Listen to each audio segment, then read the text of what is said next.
CPM এর board ছিল আর BJP ছিল, ওরাই সব বেঞ্চমার্ক করে দিয়ে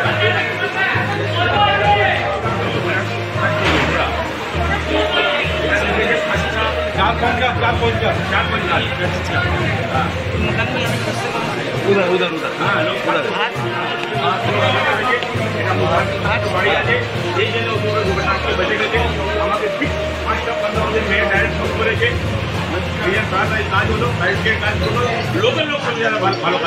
হয়েছে শুধুমাত্র বিজেপির জন্য আপনার কাউন্সিলরের বক্তব্য ছিল, কিছু খবর পেলেন? কাউন্সিলর ছিল, এগুলো নিয়ে এখন ইন্সপেকশনের ব্যাপার আছে, সেগুলো আমাদের প্রসেস অনুযায়ী হবে।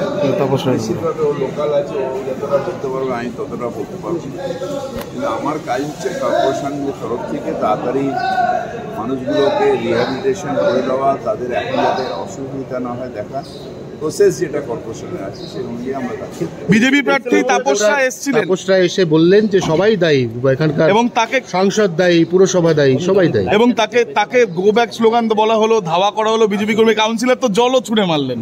আসলে প্রবলেম হচ্ছে যে ইলেকশন নতুন নতুন দাঁড়ানোর পরে যখন কেউ নতুনভাবে ওইদিকে যায় না, সে বেশি ভাবুক।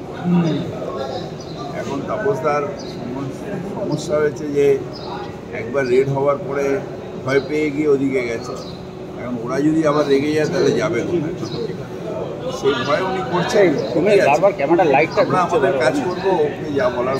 ববিতার শেষ প্রশ্ন হচ্ছে, ঘিঞ্জি এলাকা একদম গলির মধ্যে এলাকা, সেখানে একটা গোডাউন ছিল, এটা বড় বাজার, এখানে আজকে নয় কয়েকশো বছর ধরে এরকমভাবে কারোবার চলছে। তবুও এখন অনেকগুলো গোডাউন হাওড়ায়, অফিসগুলো এখানে আছে, কিন্তু ওভারনাইট বিপ্লব করা যাবে না।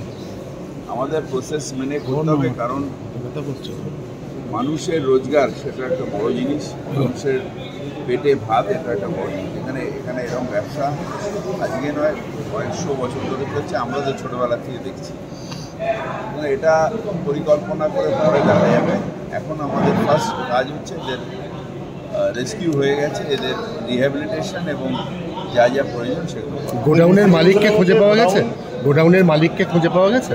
এখনও কিছু পাওয়া যায়, এটা পুলিশ করবে নিশ্চিতভাবে। গোডাউনের মালিক খুঁজে পারবে, তার ফায়ার লাইসেন্স আছে কিনা, ছিল না, ফায়ার ফাইটিং ছিল কিনা, কজ অফ ফায়ার কি, ওর মধ্যে যেগুলো রয়েছে শুনেছি প্লাস্টিক আছে, সেগুলো কতটা মজুদ রাখার দরকার ছিল, এগুলো সব পুলিশের কাজ, সেগুলো করতে। আগে তো আমাদের এটা নিভিয়ে গেছে ফায়ার, এবার মানুষগুলোকে যারা পাশাপাশি এফেক্টেড হয়ে যায় সেই মানুষগুলো এতে অসুবিধা না করছে।